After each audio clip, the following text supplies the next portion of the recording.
Welcome, everyone, to the Marketing Vanguard Leading Voices in B2B Innovation. I'm Paula Chiocchi, CEO of Outward Media. I'm your host for the podcast. And today we're fortunate enough to have Dr. Augustine Fou.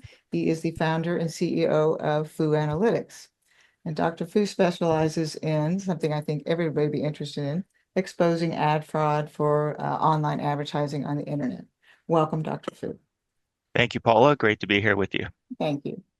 So, regarding ad fraud, Dr. Fu, how should marketers rethink audience targeting to ensure they're reaching real engaged humans rather than bots? And then post that, how do you determine attribution in today's world? Great question. Maybe let me take a step back and define ad fraud first. I think Okay. a lot of people have heard of it, but they may not have a clear definition of it in their mind. So the first part of it is you mentioned bot traffic. Mhm. So for the past 15 years, as more and more of the ad dollars go into programmatic channels, that means the advertisers are really not sitting across the table from a real publisher like a New York Times or CNN. They're literally buying ads from kind of in bulk from an ad exchange. Okay. And the way to think of an ad exchange is just like you have Wall Street that brings together buyers and sellers of shares of stock. The ad exchanges brings together buyers and sellers of individual ad impressions that you bid Okay. on. Okay. And so in those cases, when the ad exchanges became the dominant way of buying ads about 15 years ago, it created the opportunity for bad guys to create tens of thousands of fake websites and just add them into the exchange. Because now, instead of buying direct from a publisher that you actually get to look in the eye, you're buying ads from the exchange. And the exchange places the ads on all those tens of thousands of long tail websites. Okay. And in losing sight of who you're actually buying from, that created this opportunity for fraud. So those fake websites don't have any human visitors because humans simply don't know about them. So what they're doing is they're using bot traffic to create the page views and therefore create the ad impressions to sell. So to the advertiser, they may end up buying kind of the tonnage, right? A lot of ad impressions, thinking that they're getting a lot of reach and a lot of frequency. But in fact, a lot of those, a large percentage of those ads are actually shown to software programs, i.e. the bots and not the humans. Mhm. Okay, so Mhm. that's one aspect of it. And in digital advertising, there are four main revenue types. So the first one Okay. is called CPM, right? Cost per thousand. And that's one of the main places where the bot activity is draining budgets, right? They just have to generate the ad impressions. The second is called CPC, which means cost per click. And that really affects search advertising because you have to click on the ad in order to get paid on the click. So in those cases, the bots not only generate the search ad impression, they also click on it. Okay. Wow. So those first two buckets are the majority of the ad spend. But Okay. increasingly, we're seeing that the advertisers are realizing that in the third and fourth buckets, there's also fraud. Okay. So the third bucket is what we would call cost per lead. And very often, financial services or maybe university marketers would pay on a cost per lead basis, thinking, oh, we won't pay for the impression. We don't even pay for the click. We're going to pay for the outcome, which is a Mhm. lead that is collected. But as you can imagine, the bots can complete the lead forms as well. So you have to be very careful about that. And that gets into some of the audience question that you had, and I'll get to that in just one second. Okay. And then just to round out the fourth bucket is what we call CPA, cost per action, cost per acquisition, or otherwise sales, right? You actually get the sales. In that last case, it's really about falsifying the attribution. They're not necessarily using bots because bots don't buy stuff. It's Okay. really about claiming credit for purchases that humans actually make. Okay. So, for example, a human that already knows Macy's.com will probably go and buy something from Macy's.com again. That second purchase probably should not be attributed to an ad impression or a type of ad. But yet, the way the reporting is set up, right? Like you said, the second part of your question is attribution fraud has to do with falsifying the attribution to claim credit for purchases that had already occurred or that will occur anyway in the absence of advertising. So I think the best way for the advertisers to go about this is to really understand that every form of digital advertising can be taken advantage of by bad guys. So we always have to keep our guard up to be vigilant and look for telltale signs. And very often it's almost like going back to children's parables. It's if it's too good to be true, it's probably too good to be true, Very right? true. You got to look into it. It can't be that successful, right? Something might be wrong or somebody might be gaming the system if it looks that good. One of the things you mentioned though on the cost per lead, how can you, if it's a fake lead, doesn't the client end up finding out this person doesn't exist or they can't get a hold of it? Yeah, very often afterwards. So they've already paid for the lead, right? Whether it's $5 a lead, $10 a lead, Mhm. $300 a lead, depending on the industry. They will later, like the university marketers, and this goes back to 13, more than 10 years ago when I served university marketers. They would just follow up with the high schooler and just call them up and say, "Oh, thanks for your application." And then the high schooler would say, "I didn't apply to your college. I didn't fill out that lead form." So you've heard of these data breaches, right? Yes. So the bad guys basically have all of our information. So they can instruct the bots to complete the lead forms with completely accurate information about the high schoolers. First name, last name, home address, high school mascot, mother's maiden name, everything can be correct. Wow. And the high schooler would have never actually applied. So I'll give you a simple example to think about this, right? If we have proper detection on the lead form, right? And I'm doing this for financial services now. Something so simple. A bot can complete the lead form in 1 second because they can just fill out the form, fields in the form and just submit it. And you don't see any keystrokes. A Mhm. human can't actually complete the lead form without typing something. Mhm. And it might take them 30 seconds, a minute, 2 minutes before they can actually complete it. When we look at basic things like that, we can determine, okay, that can't be a human, right? It can't be real. It's really about just having better analytics. Google Analytics probably can't tell you this because they're not focused on tracking keystrokes, tracking time on site, and all that. They have a few of those things, but it's really not that good at detecting bot activity. So if you have better analytics on your landing pages, on your form pages, you can tell some of this, right? Some of it's so obvious. You can say, okay, that's clearly not a lead that we want to buy.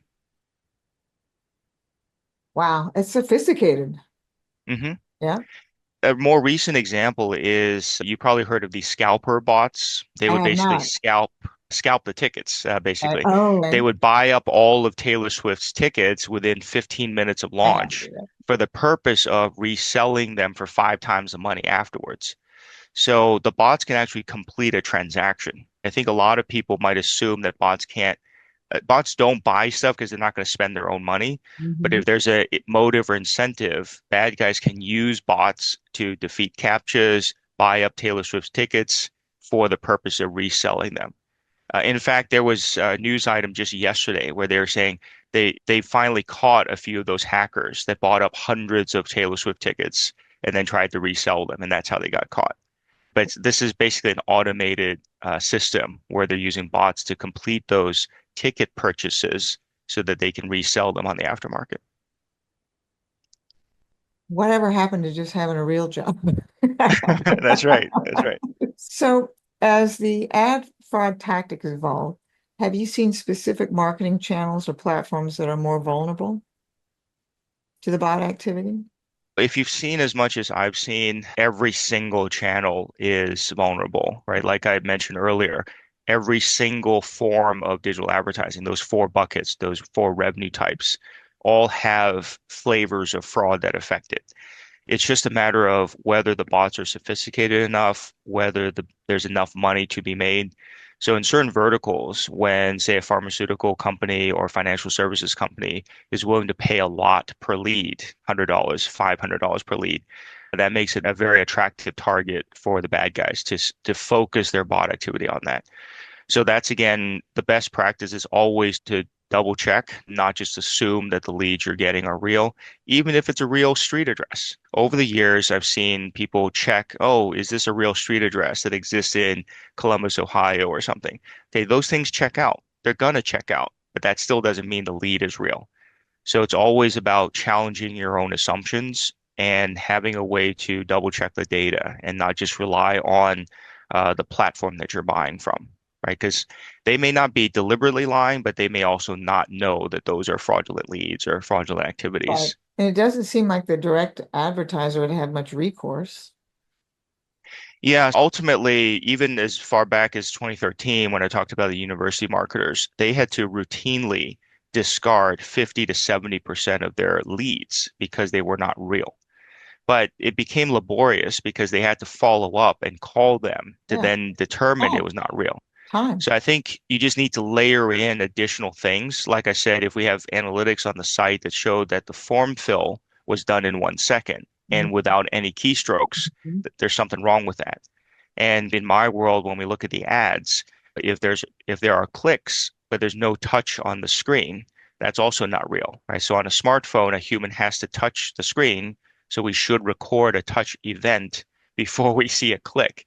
If we see a click without a corresponding touch, something's wrong with that. So I've written about some of these examples on my LinkedIn, and there's some screenshots and screen capture so you can actually see some of this going on. So if a direct advertiser adopts your service, do they use that to go back in order to get credit for the traffic that they paid for that's not real? Are they able to kick Yeah, back? a lot of times that's how they do it, right? They try to go back and get a refund or something like that. But I think it's better to have prevented it in the first place and not have paid for it. Because again, the way to think about it is once the money's in the bad guy's pockets, you're never getting it Yeah, you back, never get right? it back.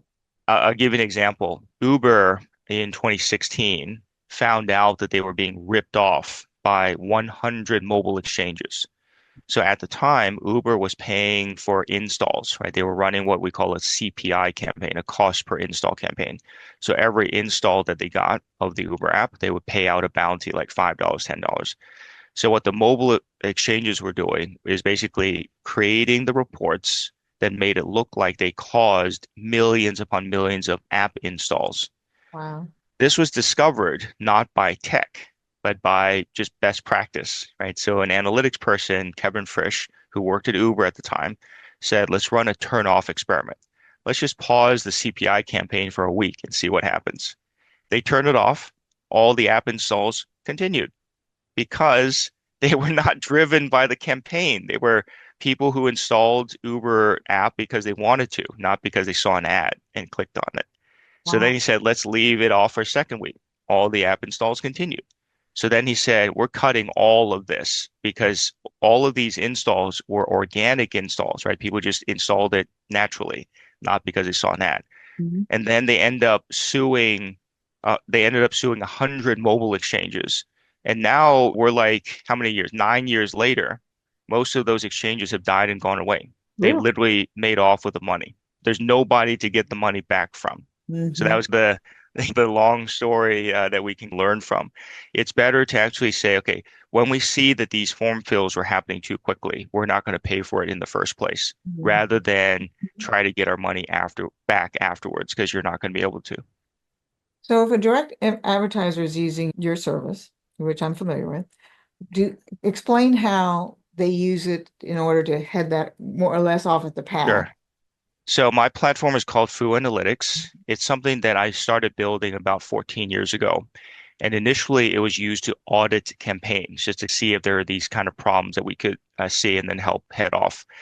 But the way the advertisers use it now, so in 2020, I opened up the platform so others can use it. So just like you log into Google Analytics dashboard yourself, you will log into FouAnalytics dashboard yourself and then look at the data. And Okay. there's two parts to FouAnalytics. One is what we call in-ad measurement to measure the ads, and the second is on-site measurement to measure the sites. So the in-ad measurement is typically riding along with the ad impression, and you would just copy and paste the tag into whatever DSP you happen to be using. And the idea there is that we want to see where the ads are going and whether those ads are being loaded by some fraudulent means, for example, bot, right? Or for example, a flashlight app that's continuously loading ads in the background. Those are not good ads for you to buy.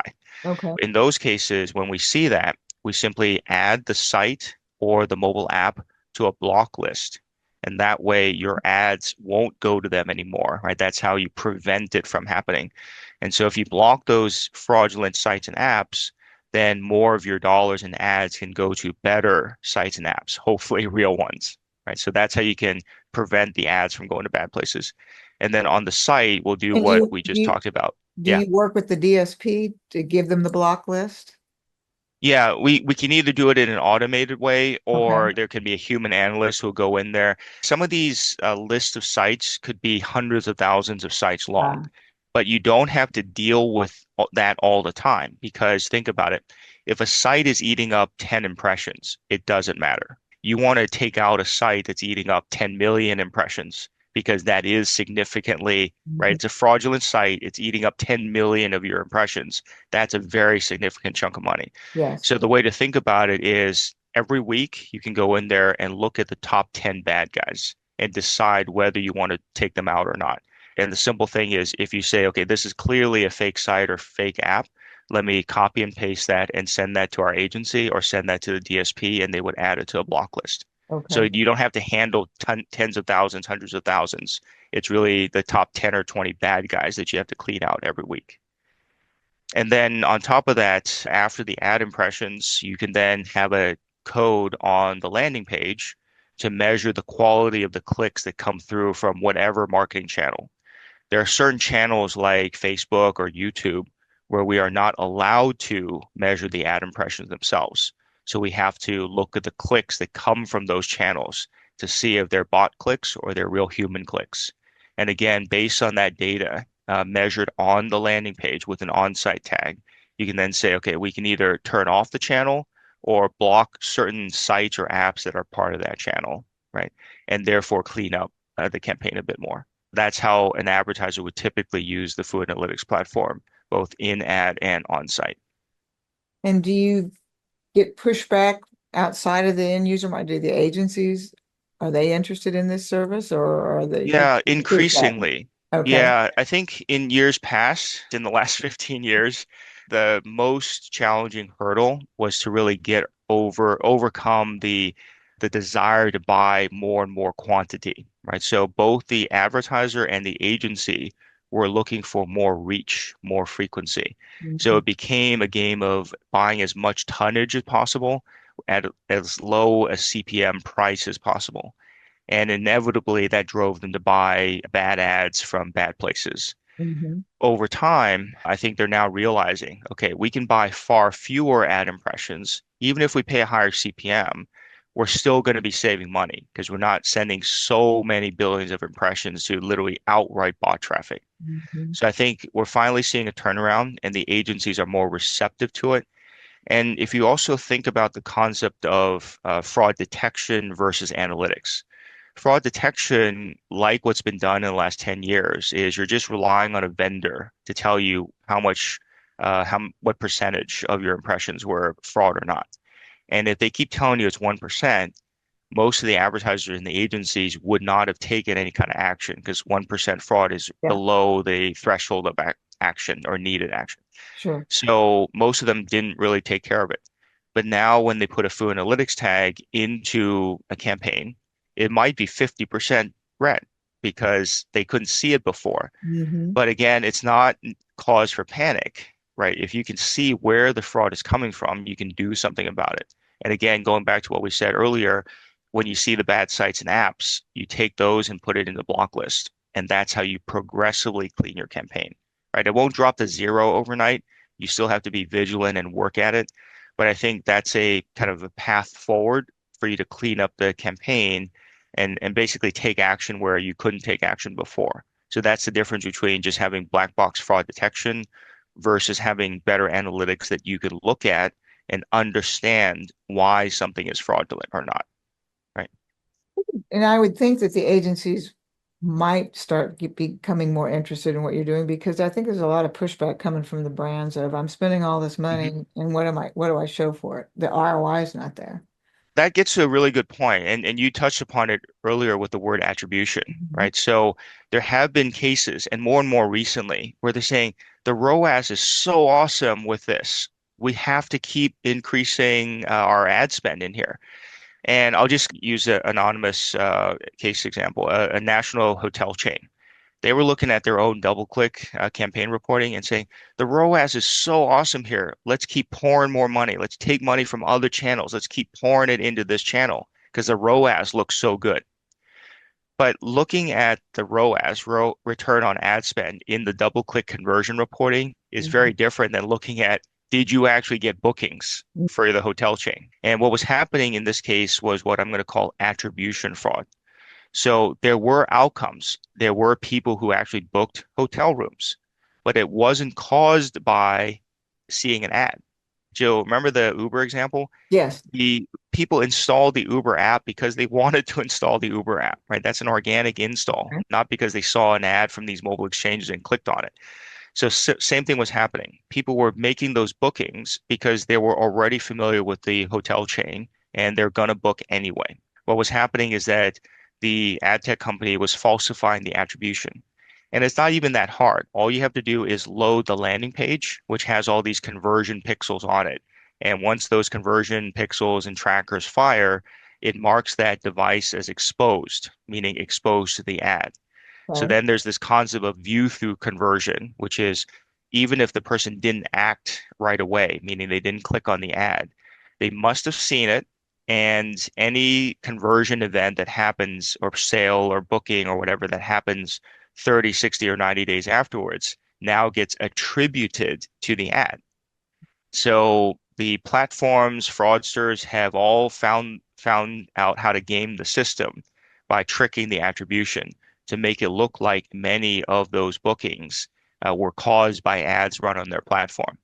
So in the eyes of the advertiser, they kept pointing to those double-click reports. Wow, the ROAS is so awesome. We have to keep spending here. But as it turns out, none of it was incremental, which is the bookings or the sales that would have happened in the absence of the advertising.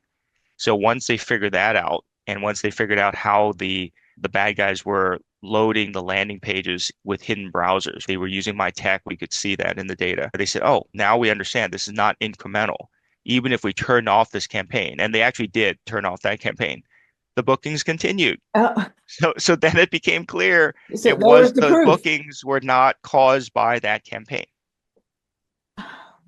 How do people get in touch with you? Because you provide such a valuable service, and I've known you for a little while now. How do they, first of all, I know you have your LinkedIn. hmm They can Uh, Google my name and okay, my primary, they can see a lot of my writing on LinkedIn and they'll see that the articles, I have over 800 articles from the past 15 years. okay, It's all about the phenomenon of fraud, right? Across those four categories that we talked about before. They can see case examples, screenshots from the FouAnalytics dashboard, so it makes it more concrete for them. And more recently, they'll see articles about this kind of attribution fraud. There's many okay. flavors of it. And I think if they start understanding that, it'll give them clues about how to look at their own campaigns and see if some of these things are actually impacting their campaign. And then they're welcome to reach out and actually use FouAnalytics either to measure their ads or to measure their sites or both. And we'll show them. I usually do no cost pilots so that they can actually get some of their own data to look at. Now, there may be cases where they're simply not affected by any form of fraud, and that would be a great outcome for them to see that. But in most cases, we do find some things that they simply were not aware of, and that gives us the opportunity to help them optimize it and make their campaigns better. And it's good to validate, even that would be the Yeah, good news. It's always good to have validation. But yeah. so it's Dr. Augustine Fou. His last name is Fou. And what is your email address, Dr. Fou? Just my first name dot last name, Augustine with an E dot FOU at FouAnalytics, FOU analytics with an S.com. Okay. And I think it's considering the millions of dollars that people are spending, it's well worth it to spend some time with you. Is there can smaller advertise, what kind of volume do you think people need to be doing to be able to effectively use your service? Yeah, I actually leave FouAnalytics free for small and medium sites. So Wow, anything under 100,000 web page visits per month, they're welcome to use it for free. They just have to contact me and set up an account. It's a that's self-service free account. Basically, 15 years ago when I started out, I was using Google Analytics because I couldn't okay. afford anything else. So I decided to leave it free for small businesses. And my primary customers are the large advertisers and some agency groups, and they're basically paying an annual subscription, Microsoft Office or Google Analytics Enterprise. And it's just a set of tools for them to use. So I teach them how to use FouAnalytics, and they can use it to monitor their own campaigns and make sure everything's running smoothly and to spec. I think it's awesome because people spend their hard earned dollars, they want value for it. And I think you definitely provide a valuable service. So I want to thank you for spending time with us today. Thank And you, Paula. people can reach you at augustine.fou at FouAnalytics, correct? Yes, thank you, Okay. Paula. Okay. Thank you, Dr. Fu. Great to talk with you. Thank you.